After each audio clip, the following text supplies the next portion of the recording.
Good evening, everyone. Welcome back to my virtual interactive event.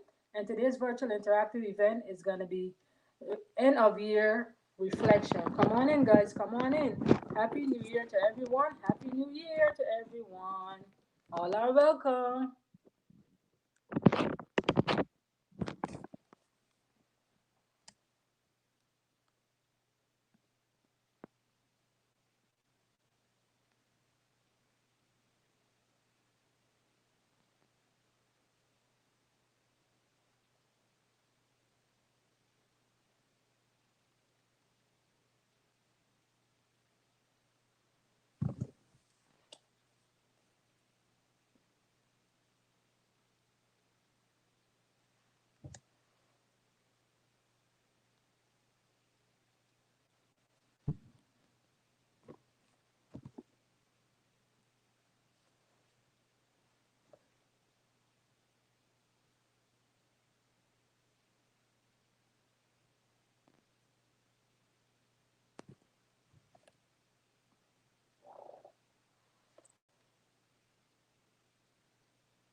Good evening, everyone. Welcome back to my virtual interactive event. And today's Okay. virtual interactive event is going to be end of the year reflection. And the speaker of this evening is Miss Deacon Thais Love. Welcome, Miss Love. How are you? Hello, hello. How are you? I am fine. Okay. I am here. Um, just trying to understand what's going on with my phone. Um, but I'm excited to be here. Um, Here it is. Happy New Year to everyone. Um, so glad to see you all. Um, thank you, thank you, thank you.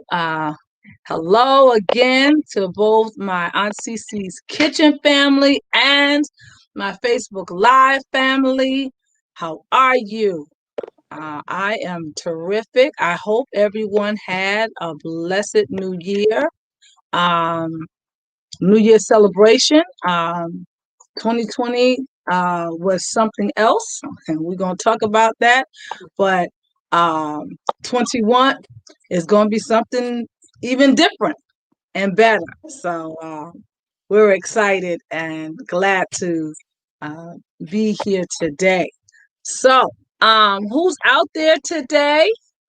Who's out there? I see there's There's some of no y'all. one Not here. everybody is still celebrating. Who's who's out there? Some people are Welcome still for celebrating. here to you. Happy New Year. Happy New Year! How was your New Year, Miss Griffith? My New Hello, Year was hello out just quite there. Uh, I I had I had a nice but different New Year. Um, I went to two virtual parties and a watch night service. Um, all between the hours of 10 and 12:30. Um, wow. and then I was able to call some folk, family, and wish them Happy New Year. Um, and I'm just grateful that we were able to finish the year strong and see a new year. I mean, I'm excited. I'm excited.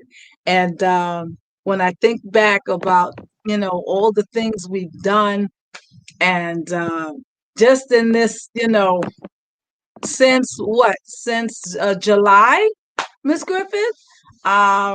It just makes my head spin. I'm like, wow, um, God is great, and he brought me a mighty long way. You know. So how was your New Year? Let's see what's here. Okay. All right. You you had a great you had a good New Year. Um, were you able to at least make a toast and sip something, a little something? Well, okay. Uh, Miss Griffin is saying no comment, no comment. So No, I no, take it she. I have I told you my New Year was just quiet. It Okay, was just okay, quiet. okay, okay, okay. Awesome. All right, all right. It was quiet, after a hectic New Year, you know. Um, mine was quiet except for the two virtual parties. Those were a little bit loud, but I mean, it was different, but it was a lot of fun. A lot of fun.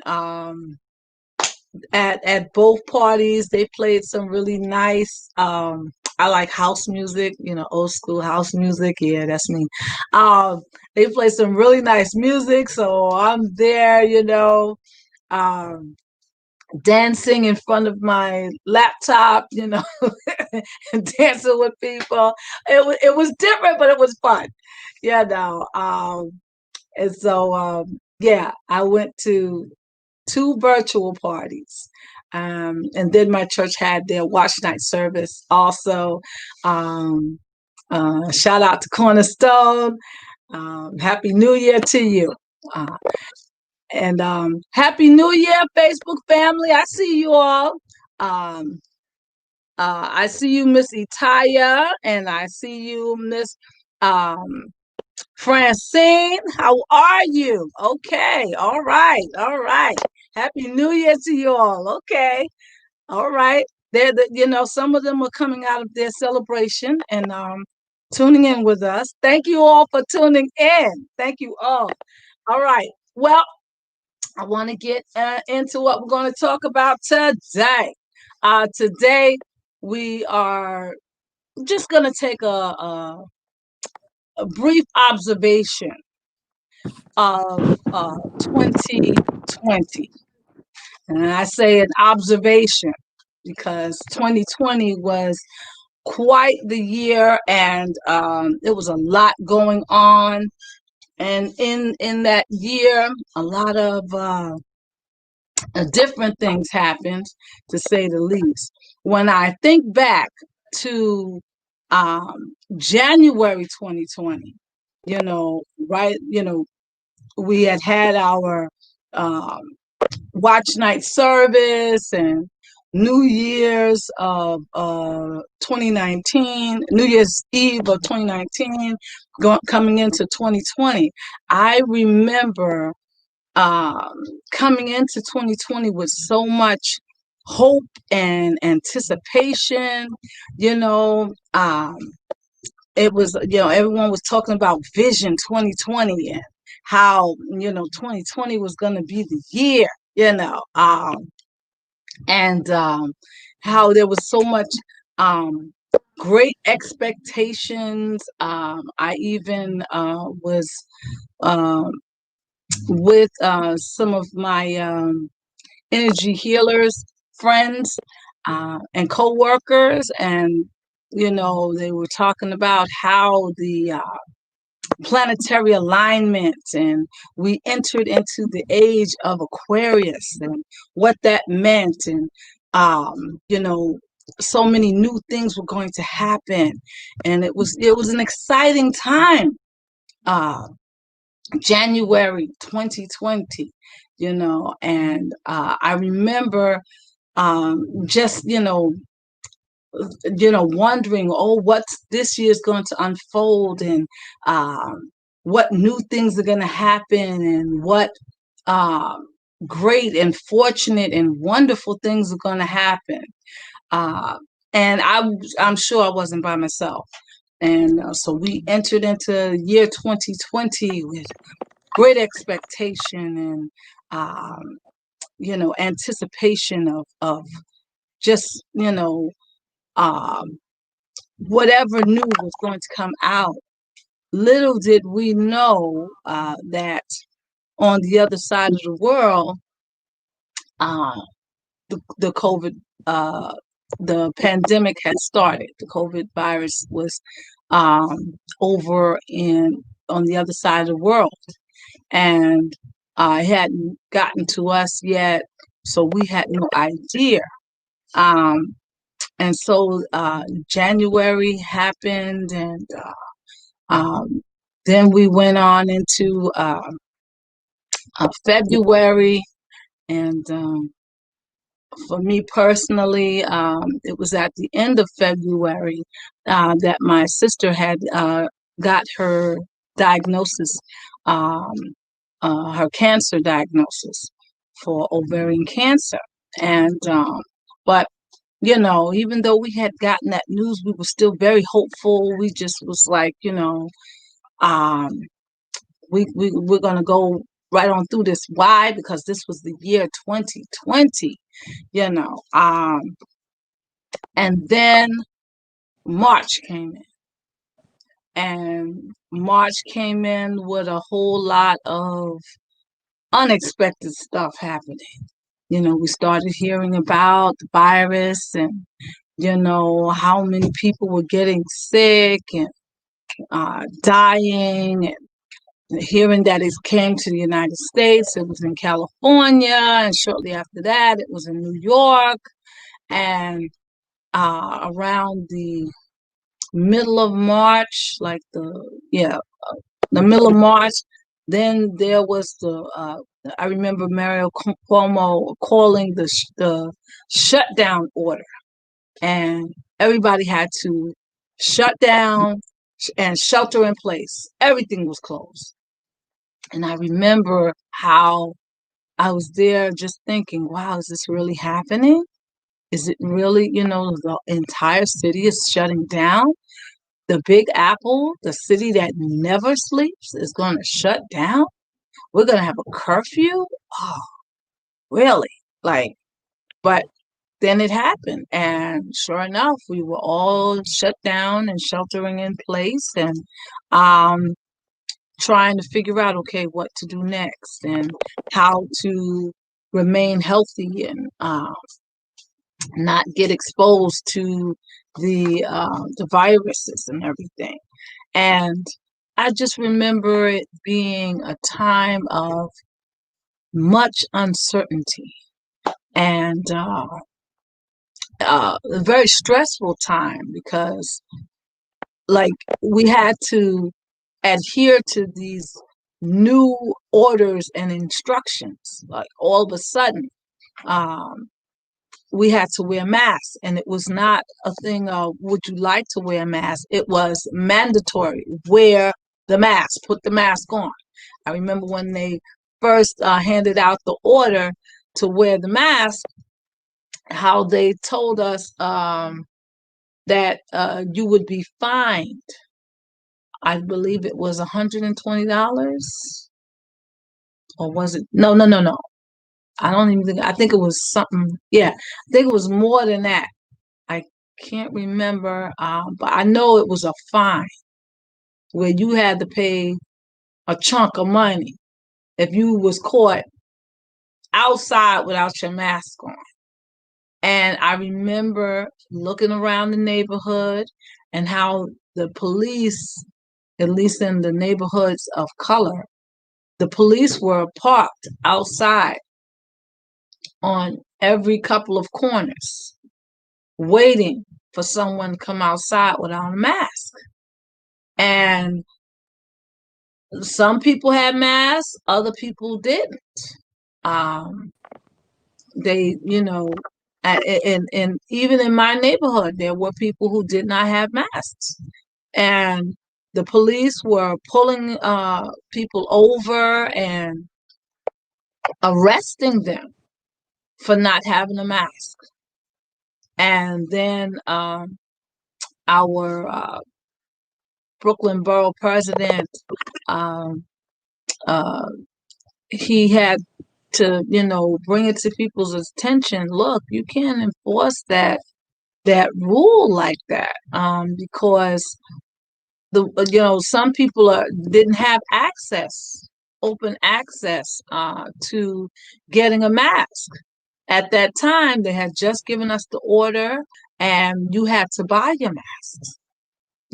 And everybody, some people were able to just flat out purchase them. Some people were not.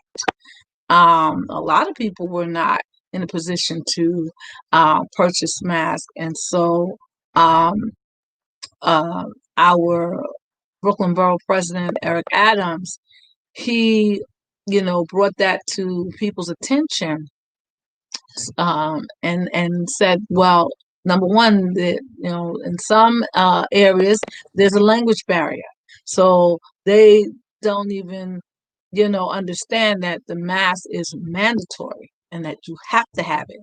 Number two, there are people who just they can't afford to buy the mask. They need the mask, and if it's a matter of public health, then we should make the mask available to everyone, and no one should have to get arrested or fined, for having a mask. And um, Eric Adams began to distribute masks, literally have himself and people from his office walk through the neighborhood, especially neighborhoods of color, and literally hand out masks to people so that they wouldn't get um, arrested or anything like that. And I remember seeing, some of his uh, people come through my neighborhood and give out masks freely, and then the arrests stopped, and the fines stopped, um, at least in my neighborhood at that time. But yeah, it was just a really memorable but stressful time, you know. And so, having said all of that, that was the backdrop behind, 2020 coming in, and so many things had happened that, by the time we got to the end of March, you know, we weren't sure what tomorrow was going to bring. Um, but just some things to remind you of some of the events that happened. Um, Back in January of 2020, we had lost um, the basketball player Kobe Bryant and his daughter in a tragic plane accident. And, the country was really shook by that and grieved. And then we had, moving onward to March, once we had the the um, the pandemic jumped off, like, I mean, people still may have been grieving, Kobe Bryant, but everyone's minds just focused right in on what was going on with the pandemic. And I remember watching the news every day, and uh, it seemed like every hour they were coming with new developments, breaking news, and things of that nature. So it was a pretty unsettling time, and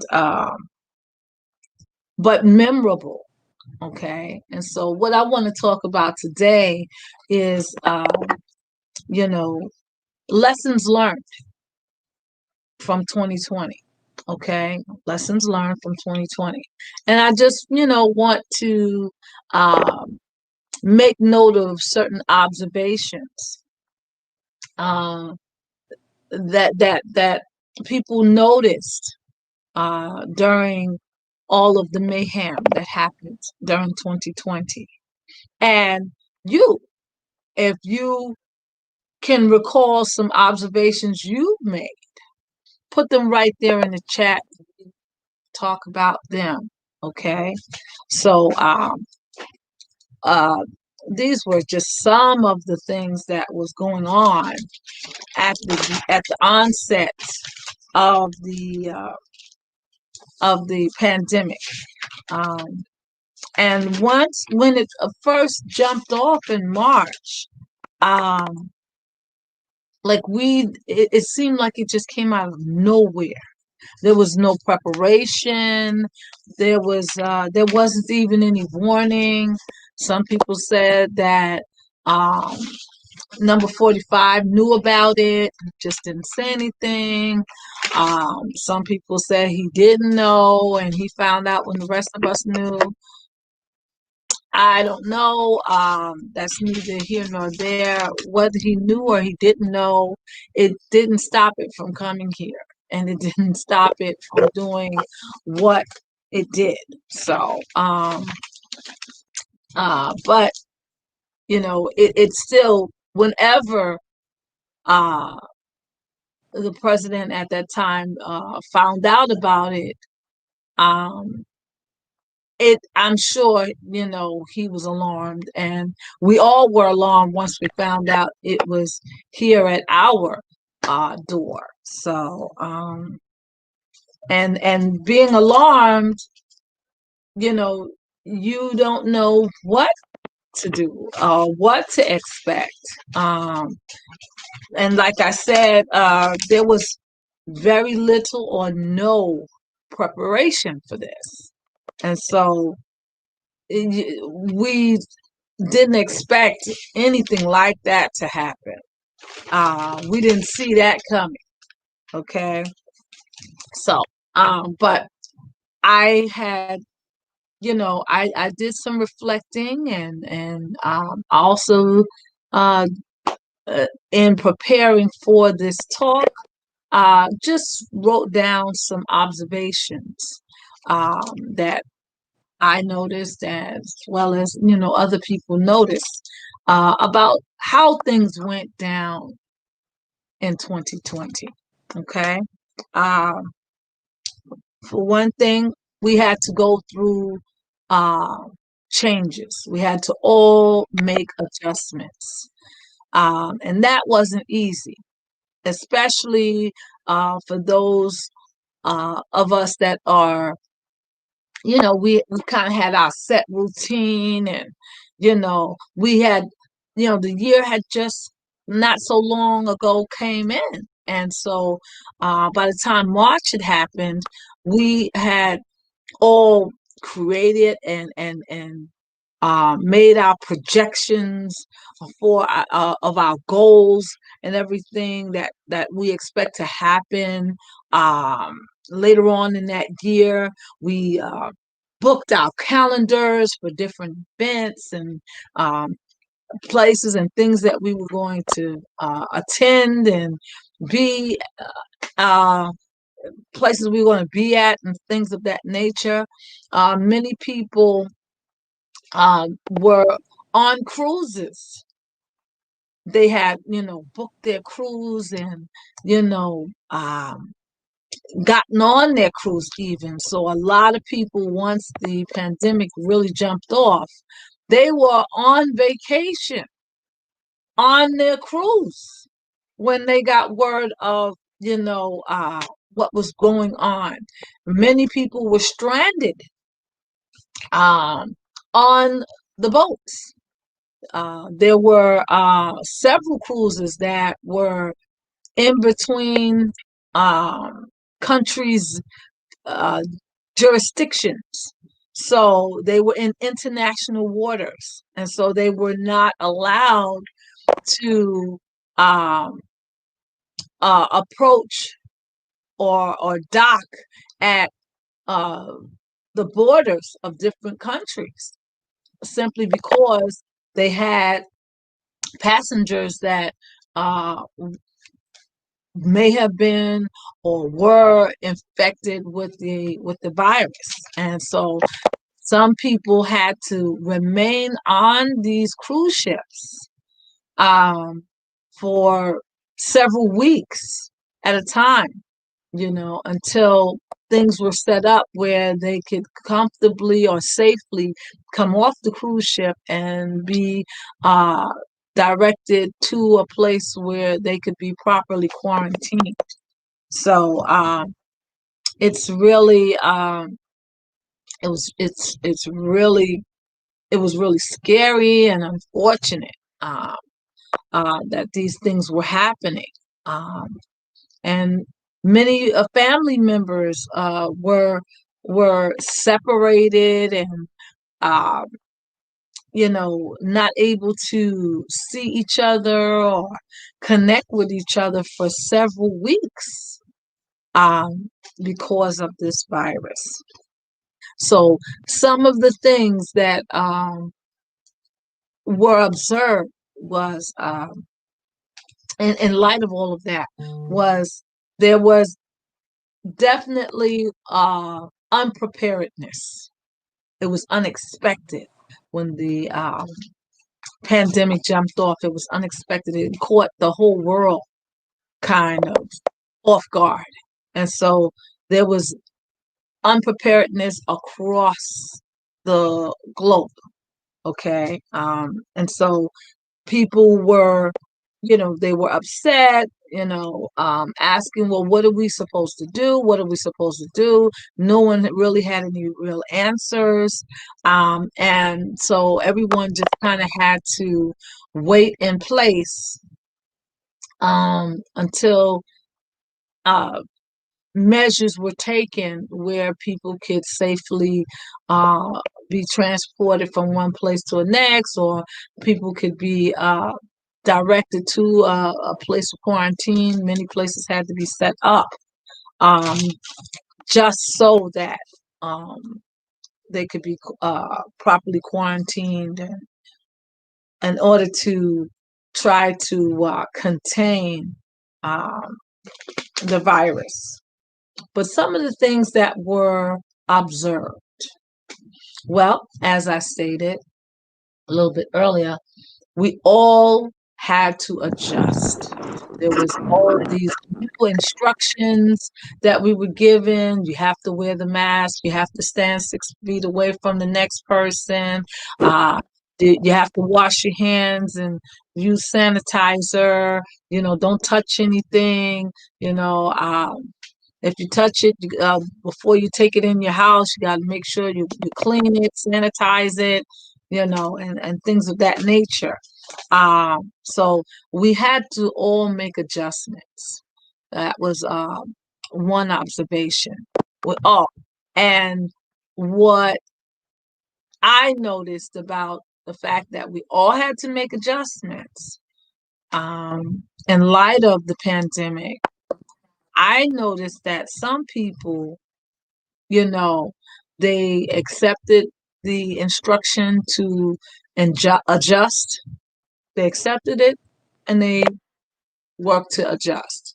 But other people, even though they saw that this was something that was going across the whole world, some people rejected the instruction to adjust.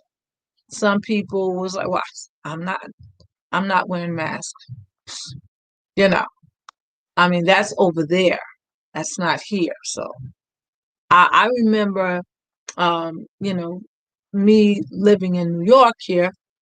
New York was some of the first of the states to get the virus. It was in New York and California, and it was in New York heavy, heavy, heavy. And I remember, you know, people they were because they were so afraid.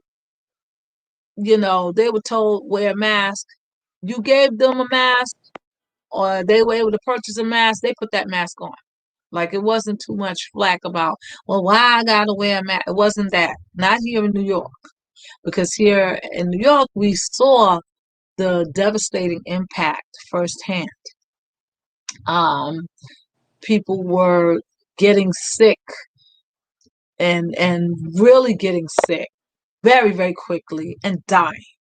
So uh, they told you to wear a mask. You didn't even ask why. You just, made sure you put the mask on. They told you you need to have hand sanitizer. Everyone ran out and got their hand sanitizer and made sure that they had more than enough hand sanitizer, Lysol, and all that. So, um, my first observation was that, once we were told we had to adjust and we were given instructions um, to do things differently, some people, was not with it, and they wanted to uh, remain, uh, doing things the way they normally did. Um, but like I said, I was here in New York at the time, and we didn't have too much of that going on. When Governor Cuomo got on there and Mayor de Blasio got on the news and explained to us what was happening and everything, you know, New Yorkers, and I was actually pleasantly surprised by that. Uh, we adhered. We adhered immediately to the instructions. And those who wanted to, not adhere, it was quickly brought to their attention why they need to adhere. Um, and so, they made the adjustment. But we, my observation was that even though there was some resistance to making the adjustments, it was little, very little. Um, okay, so that's observation one. Um, the next observation was when we were, we had to shelter in place. It was not. It was not. You weren't given a lot of time to figure out where you were going to shelter in place or how you were going to shelter in place. You were just told, look, as of such and such a time on this date, we're shutting everything down, shelter in place, and you will have to remain inside until otherwise instructed.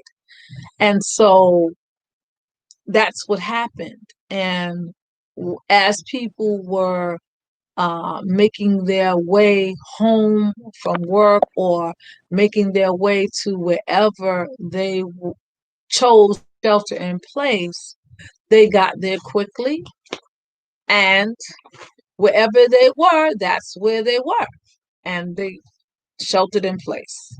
Um, for some people, it meant that they were home with their families. For others, it meant that they had to shelter in place near their job or, with a friend, so as to uh, that would allow them to be able to get to and from work um, rather quickly. So, yeah, you had to shelter in place, you had to get there quickly. And, you know, sheltering in place, my observation was that it wasn't always at home, okay? But even those uh, employees that, because of the nature of their job, they couldn't go all the way back home and shelter in place. They had to shelter in place somewhere near their job. Um, People made provisions for that. I remember how, with a lot of the medical staff, um, many of them, took turns and, you know, either took sheltered in place either at the medical facility or hospital that they were at, if that facility had uh, space for that, or they um, sheltered in place very near, so that if there were hotels that was near that particular medical facility, the hotels, made room for them, um, especially for them being workers that were on call, and on call around the clock. So different uh, entities and businesses made sure that if they had the space and the accommodations, they allowed uh, the medical staff and other essential workers to utilize the space so that they could shelter in place. Excuse me.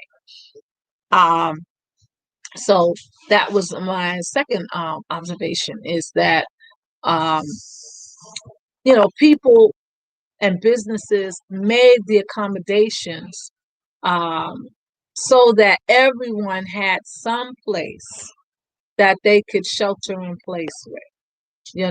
If even if it was only a temporary spot, they had a spot. Um, People who were homeless at the time, um, they too found some place to be. Uh, I remember Mayor de Blasio putting together an initiative to get um, homeless people off of the street, for fear that they would get exposed to the virus and things of that nature. So they was getting them off the streets.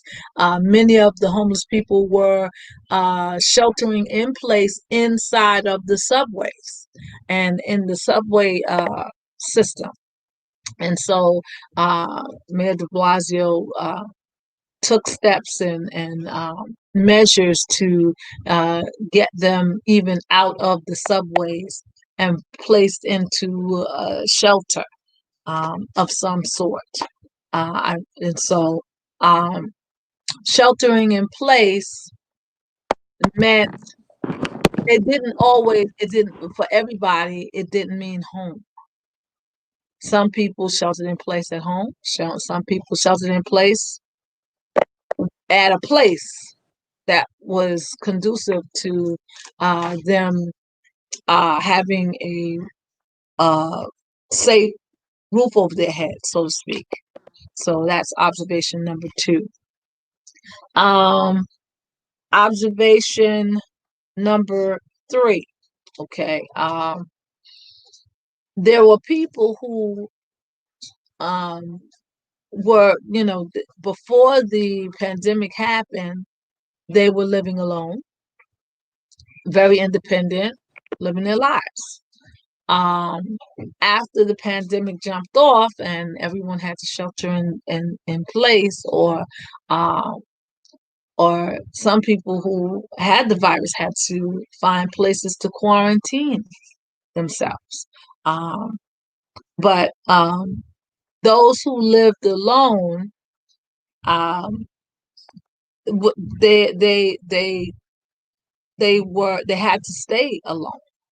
Um, but my observation to that was, just because you lived alone didn't mean that you were alone, because uh, for those that were living by themselves, we had, several of our seniors lived by themselves. We had, you know, um, uh, young adults and college students that lived by themselves. Just because you lived by yourself didn't necessarily mean you were alone.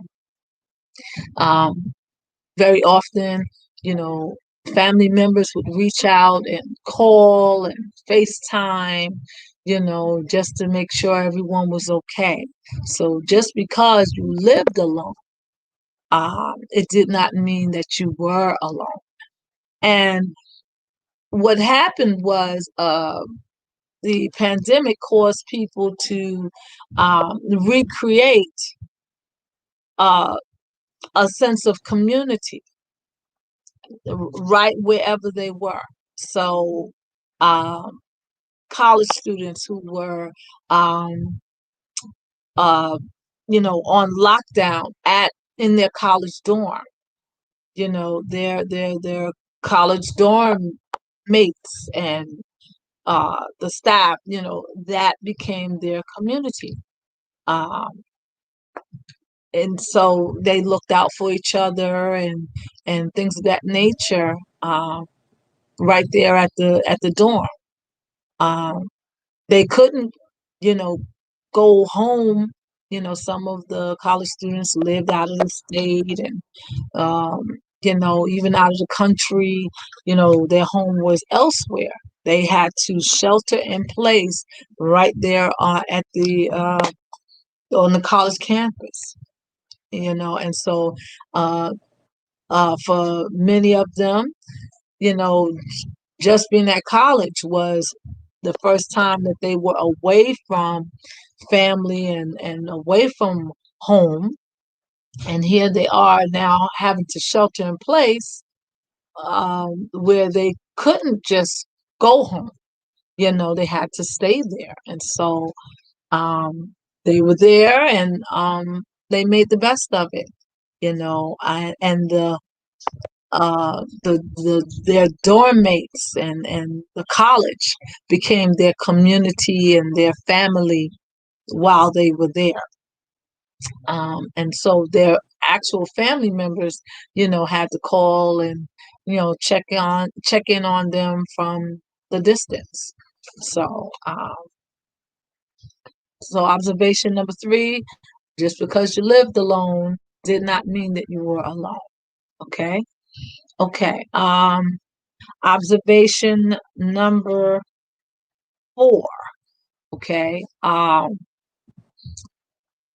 When during all throughout the rest of the year of 2020, the pandemic had caused a lot of people to be unemployed, out of work. Um, but there were those who had jobs and maintained the job, throughout the entire um, experience, COVID experience.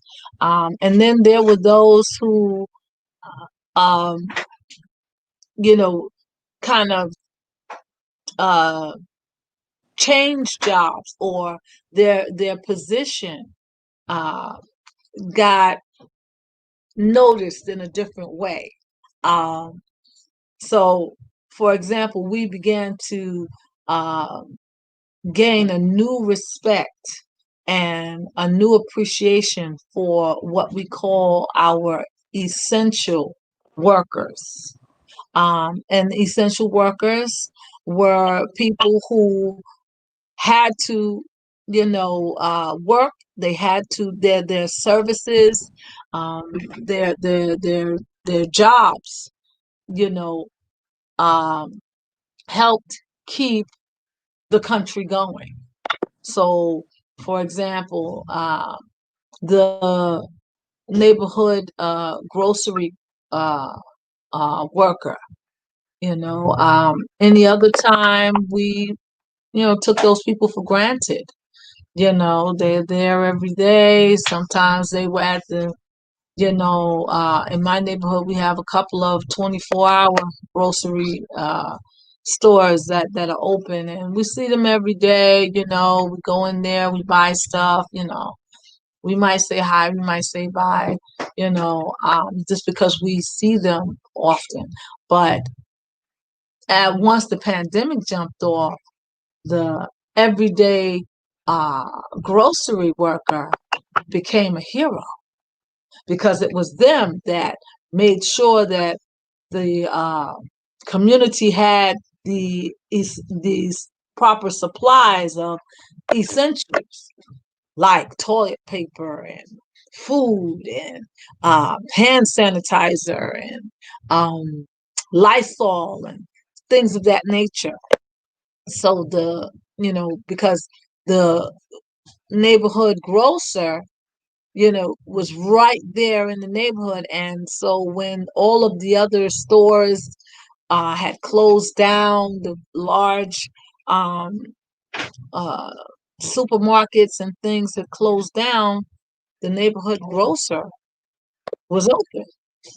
And they had they worked hard to make sure that their stock was, high, so that it would meet the demands of the community um, that they served. So we began to look at our neighborhood grocer as not just the neighborhood grocer, but he or she was our friend, our hero, our supplier, you know. And so we looked at them in a different light. We began to look at teachers in a different light. Uh, when the pandemic first jumped off, uh, the teachers were still teaching students in school, and they were on the front lines, um, being, with children and um, parents, and and a lot of teachers were exposed to the virus, um, and they didn't all realize it, and so, but they kept right on teaching. And once schools shut down, it was the Board of Education that had to come up with new ways to continue to educate the students very, very quickly, even though they were not inside of the school building. So distance learning was revamped and looked at in a different way.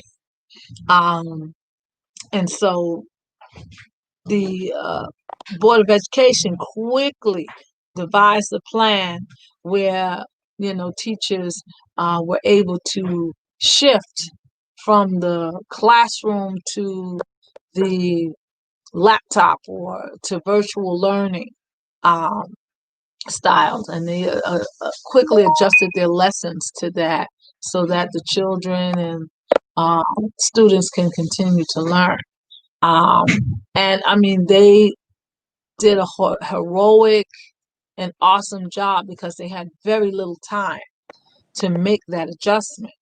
And so here we are, because the schools were closed down, the children were home, and the parents had to figure out, okay, how to, make sure that their child, understood the lessons and did their homework and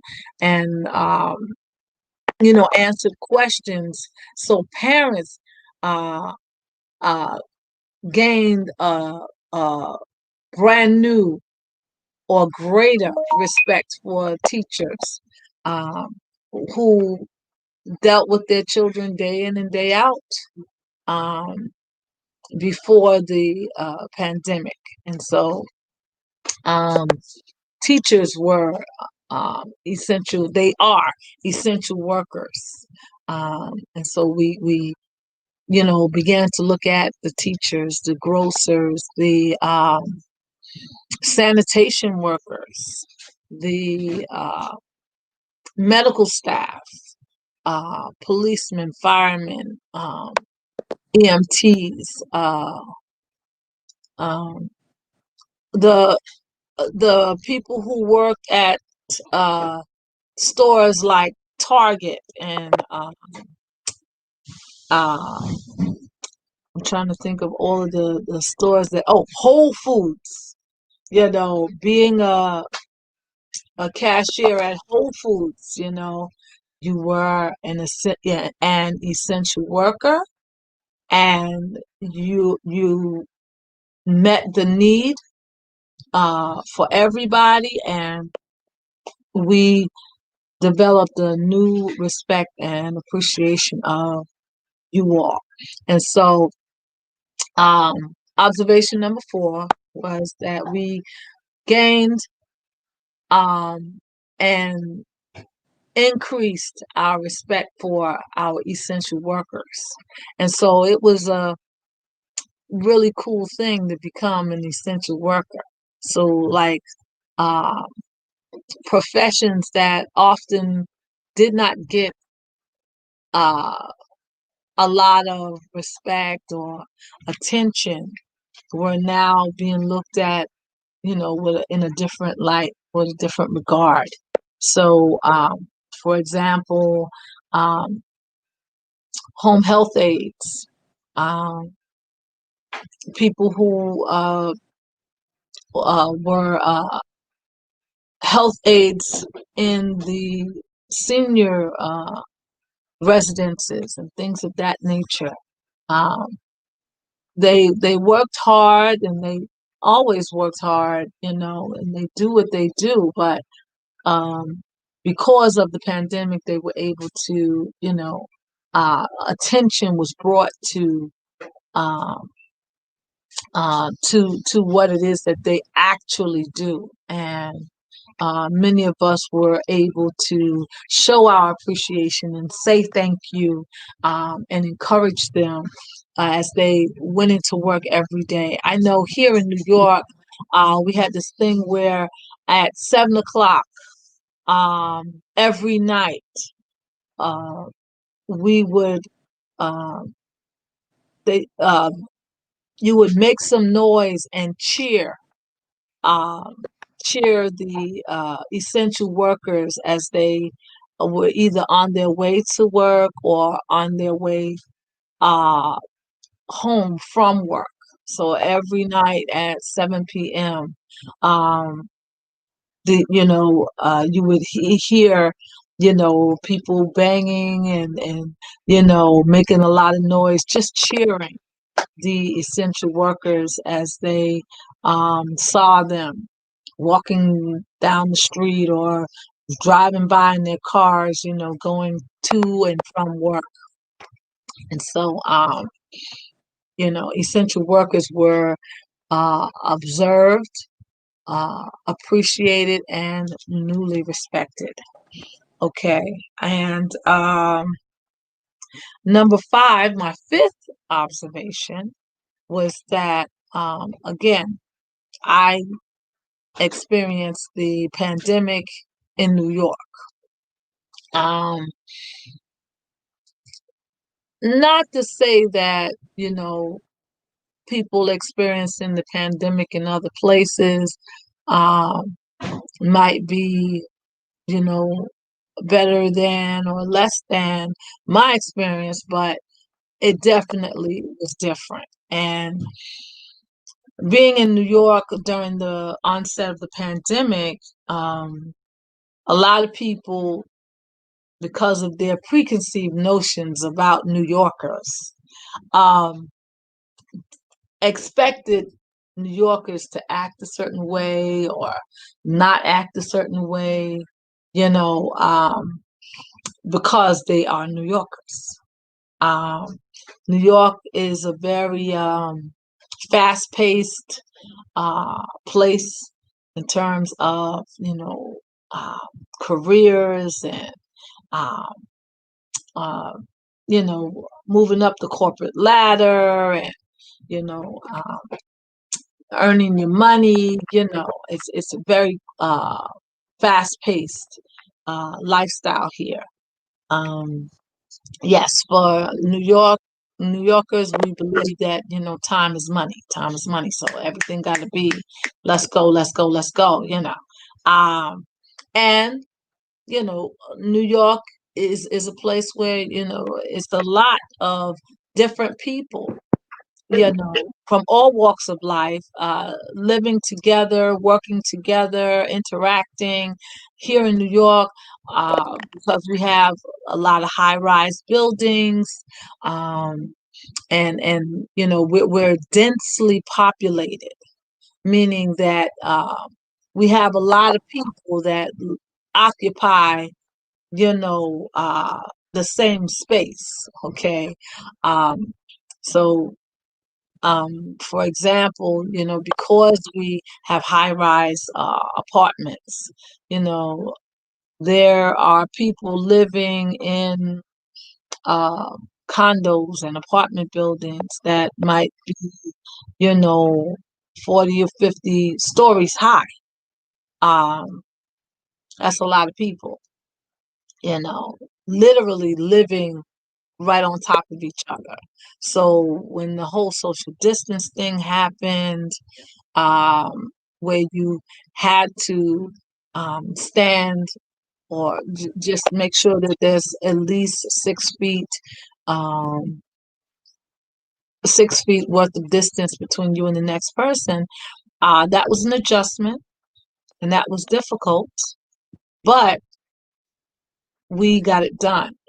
But it was particularly a challenge for us here in New York because we are in such close proximity to each other.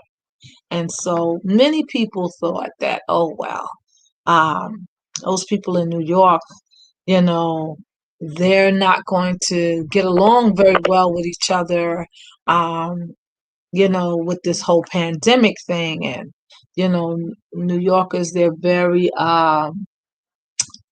driven uh, people with regards to, going after what they want. You know, People come here to this city going after their dreams and they go after it, with vigor, with gusto. And so they don't let anyone kind of get in their way or hold them back. Um, they aggressively uh, do what they do here in New York. And it's very competitive here as well. Um, and so our interactions with each other, we interact and everything, but we also are keeping in mind what our goals are and what it is that we're there for. So when we are all in the same in one place at the same time, we interact with each other, but we all each keeping in mind, okay, this is why I'm here. I'm not necessarily here to make friends. I'm here to make money. So let me do that. So because of that kind of mindset, a lot of people thought that, the pandemic and would cause particular uh, uh, civil unrest with New York, with and New Yorkers. But it was my observation, and I'm sure it was some of you all, that that did not happen. We did not uh, kind of, push each other out the way and be competitive and, you know, uh, uh, self-centered. We did not do that at all. In fact, uh, it's been my observation that people actually helped each other. So you saw strangers, you know,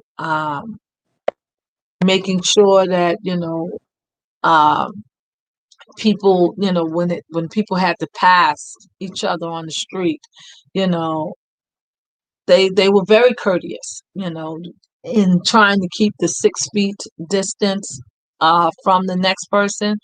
When it came down to walking down the street, if the street was particularly narrow, somebody would, just walk into, get walk in the street alongside the cars to let the other person pass and not, encroach upon that 6 feet uh, personal space uh, rule. And so things like that were happening. People would go to the store and wait online and just to go to the great grocery store. They would pick up groceries for themselves, but also if it was someone in their building that could not just get up and go to the grocery store and wait on the line, they would pick up for that person as well. Um, People were, uh, uh, many people had those who had restaurants. The restaurants had to be closed down, but instead of wasting the food and throwing the food out, many of the restaurants donated their food and donated meals um, freely to the people in the community, so that everyone had access to food and something to eat. So there were a lot of random acts of kindness, from people who didn't even know each other, just because. And it was a beautiful thing. Um, and it still goes on. I know myself, my husband, when he would go out and get food, like we had, my church actually um, had pantry food that they were distributing, as well as um, we were participants in the World Health Kitchen, where uh, different chefs from all over would cook food and um, prepare meals and package it and then ship it to my church. Was one of the sites, shout out to Cornerstone, where this was done. And people came from all over, came down to the church and picked up meals um, to get them through that day. Uh, Meals for themselves, meals for their families. And my husband, he would pick up meals for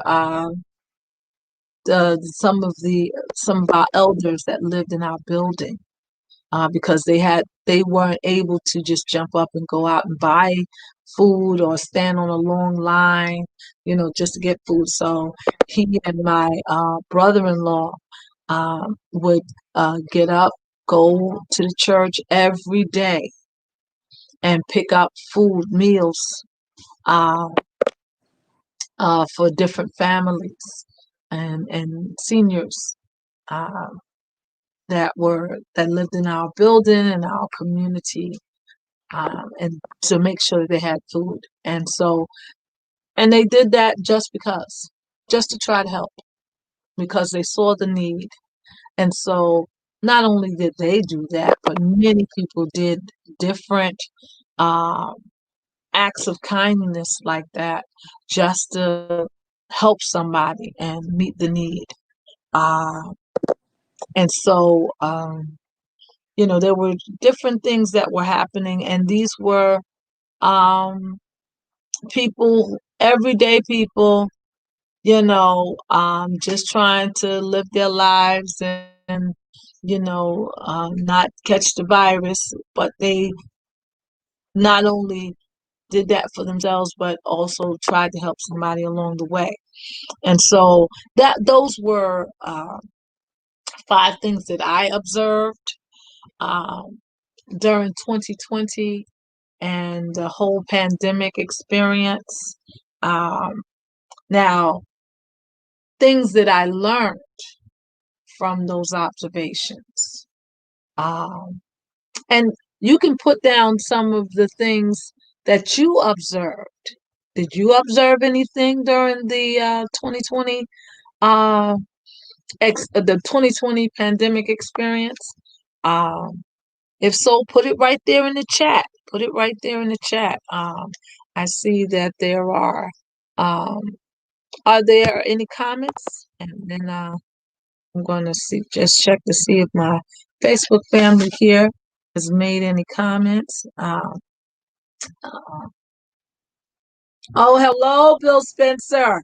How are you? Thanks for checking in. Okay. And hey, Lisa. Lisa Crumpler is on the line. All right. Thanks so much for checking in. And then, hi, Miss Robin Williams. Thank you for checking in. Happy New Year. Hey, Mr. Kenneth Love. I see you. Thank you. Happy New Year to you too. Okay. And then,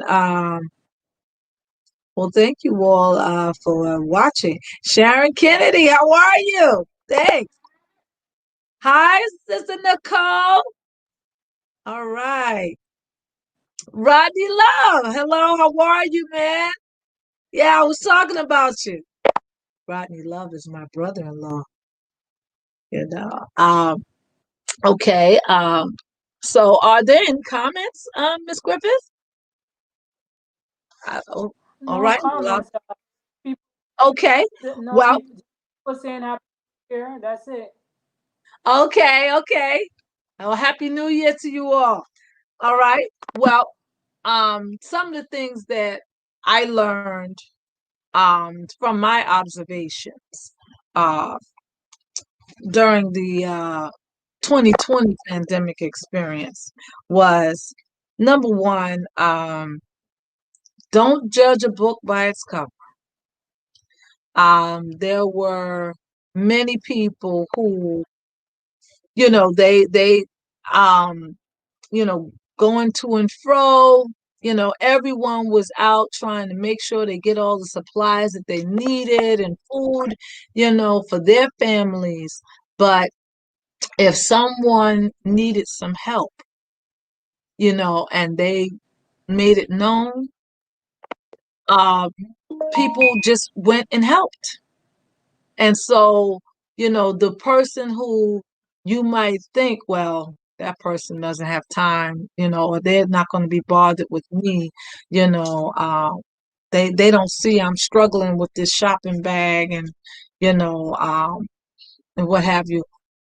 You know, I learned, don't assume anything. Don't judge the book by the cover. Just because, they might be dressed a certain kind of way, or they might seem standoffish, or look like they don't want to be bothered, you know, um, because they have the mask on, you can't really see what they're thinking, okay, or what their facial expression really is. You might can tell if they're smiling, if their eyes kind of, scrunch up a little bit. But because the face was hidden pretty much, but the eyes, you really couldn't, make an assumption, you know. And I learned, you know, don't make any assumptions. Don't judge the book by its cover. You know, if you need something, say it. Maybe that person may not help you, but maybe the next person would. Um, so I learned that. I also learned that we all in this thing together. So it didn't make any sense to uh be in discord with your neighbor, because at the end of the day, you know, any one of us could get the virus and be in dire need of help, and we would want somebody to help us. So it didn't make sense to be in discord with your neighbor, or being in discord with anybody, really. Um, and so, we just reached out and helped each other. And, I found that when you help somebody, somebody's willing to help you. And it was the simple things, not the big extravagant things. It was the simple things that put a smile on somebody's face. Saying good morning. Um, uh, you know, letting them know where the free food was being handed out. Um, uh, Opening the door for them when they had their hands full with whatever they were carrying. You know, just just helping out and being kind and courteous. It just went a long way. So I learned that. Um, I mean, my grandmother, when she was raising my sister and I, she always told us, um, uh, um, being polite will carry you a long way. So always be courteous. You know, it was a saying. It's nice to be important, but it's more important to be nice. And my grandmother taught us that. Just be nice. Be nice to people. Because when you're nice to someone, you know, that positive energy that you put out there, you also get it right back. And so I learned that and saw that, like, really indeed in 3D. You know, you put positivity out there, it comes back to you. You know, in a greater measure. Okay. Oh, um, I said it, but I'm gonna expound on it. And another thing that lesson that I learned, that it's not the big things, it's the little things that count. The little things. Um, During the pandemic, because people were out of work, and money was low. Uh, when it came down to trying to help someone, if you didn't have family members, everyone was, low on money and stuff like that. So if you had, and you had a little extra, you shared, you know, that little extra, it went further. Okay. So, for example, you know, uh, my, uh, I have one son that worked at Whole Foods.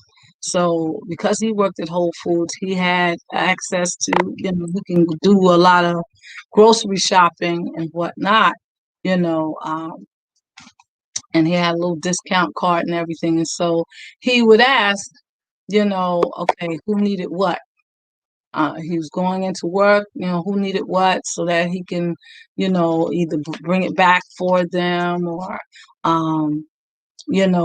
pick it up or have it ordered or something like that, so that everybody could could have something, and him with his whole food, discount, you know, it was for him and his family, but he shared. So it went a lot further, you know. Um, um, a lot of people learned, started businesses and things, stemming from the pandemic. Okay.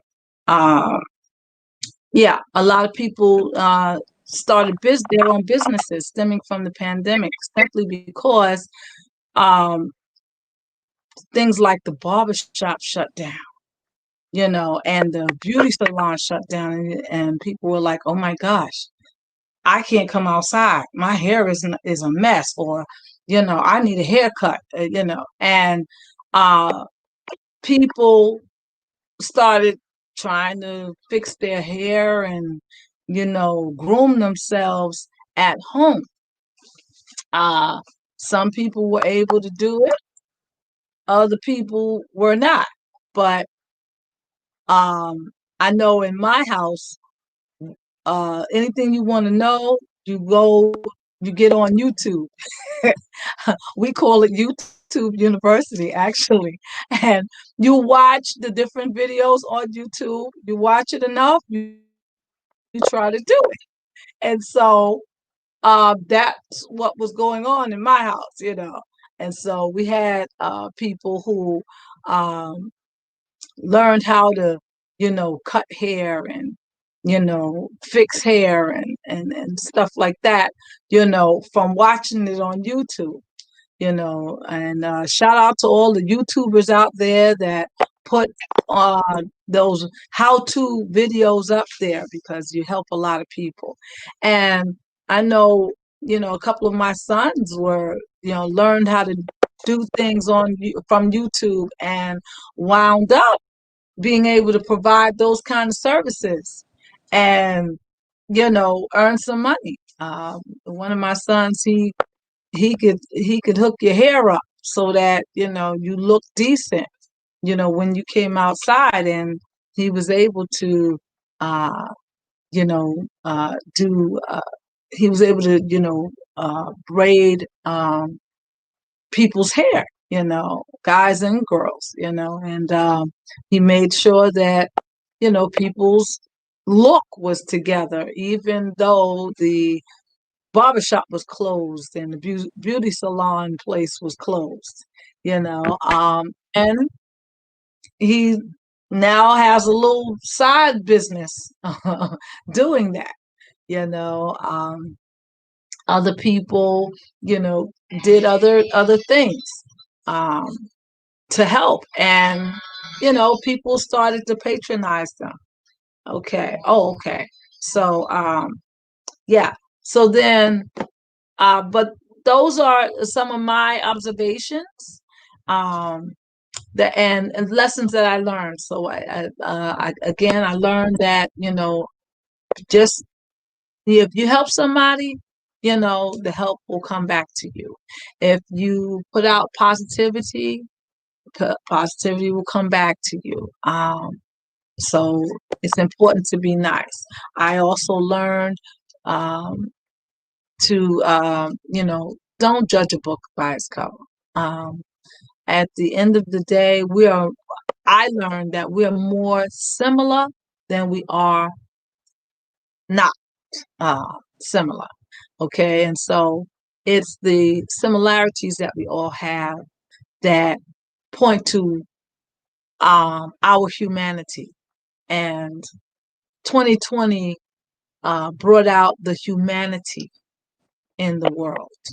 Um, and so hopefully we'll be able to continue with that humanity, keeping in mind humanity, and that we are all God's children. um, and that we all need to be respected and uh, cared for equally, not discriminated against and everything, as the Black Lives Matter movement has pointed out. Um, and let's see. And last but not least, pulling together and working together. Um, I always, taught this in my household, that the whole is still greater than the sum of the individual parts. And so unity, um, it works. And it definitely uh, worked and helped out a lot, getting us through the pandemic experience of 2020. So I look forward to 2021 and look forward to what it has to bring.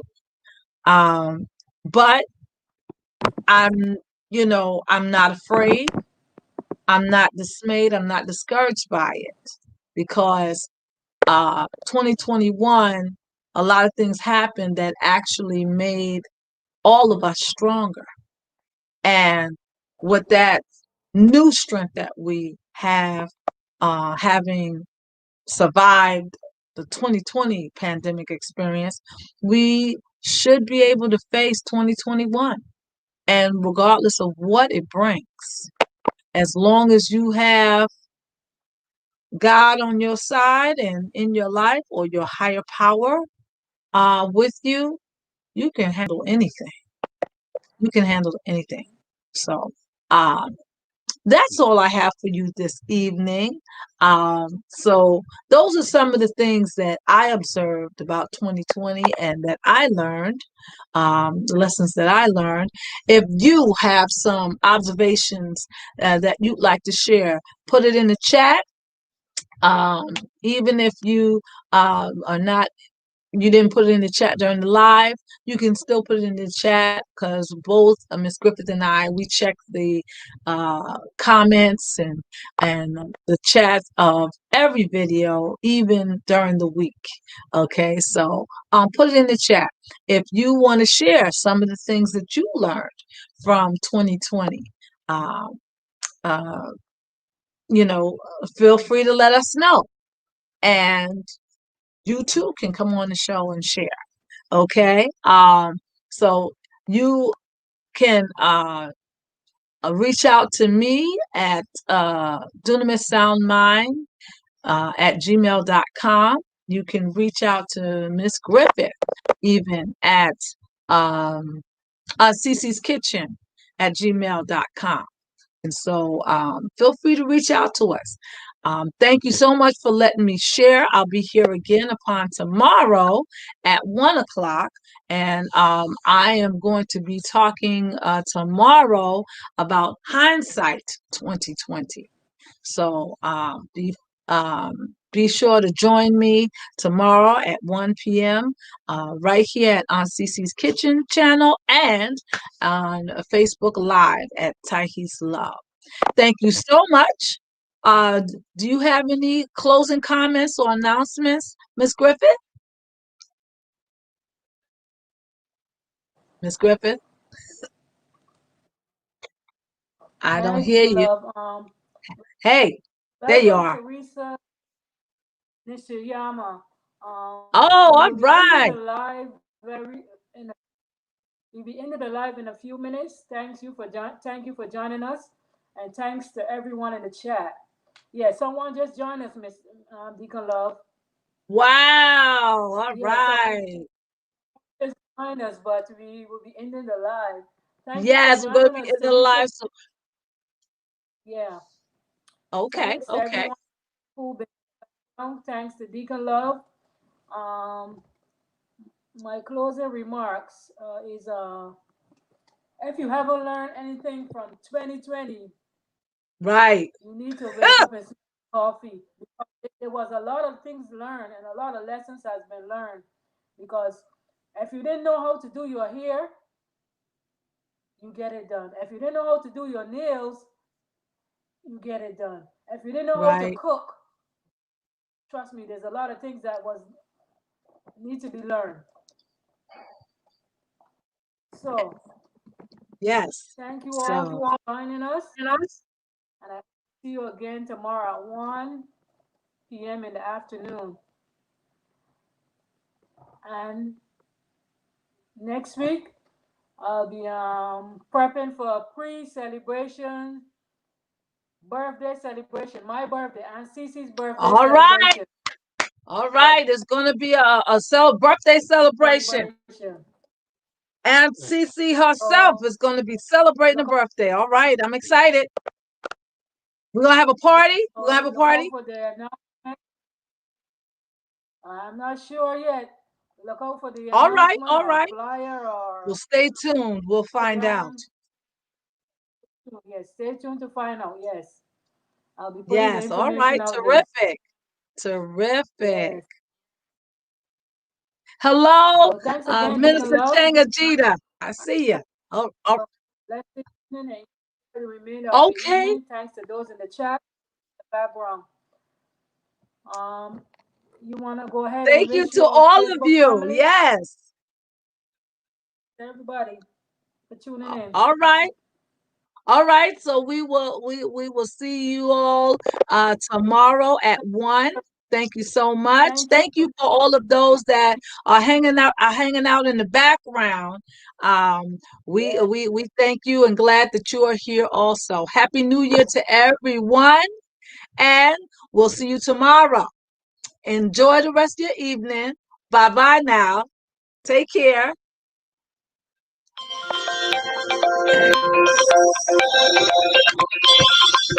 Right. Okay. Let me just finish this here. Hello, how are you, Minister Changachita? Yeah, my husband wrote a question. He was waiting for you to Oh my God. Okay, okay. I will get back on. I will get back on. Oh my gosh. Yes, I have to do that. After he delivered such a powerful word. Oh, let me get off the phone with you. I will get back on real quick. What? Oh my gosh.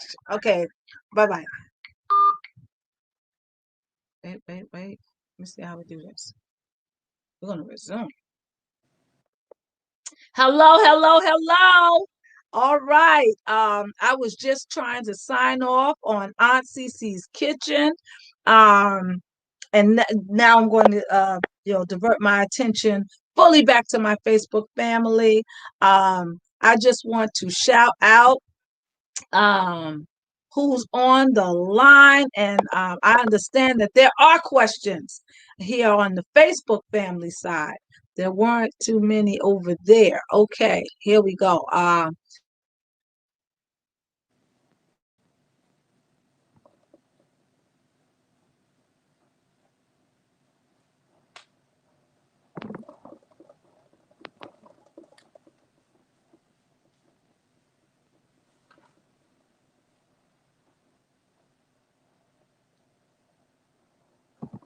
Bye, everyone. I think Deacon Love is having technical difficulties. I wish everyone a blessed night and enjoy the rest of your night. See you again tomorrow at 1, guys. See you again tomorrow at 1. Bye, everyone. Bye.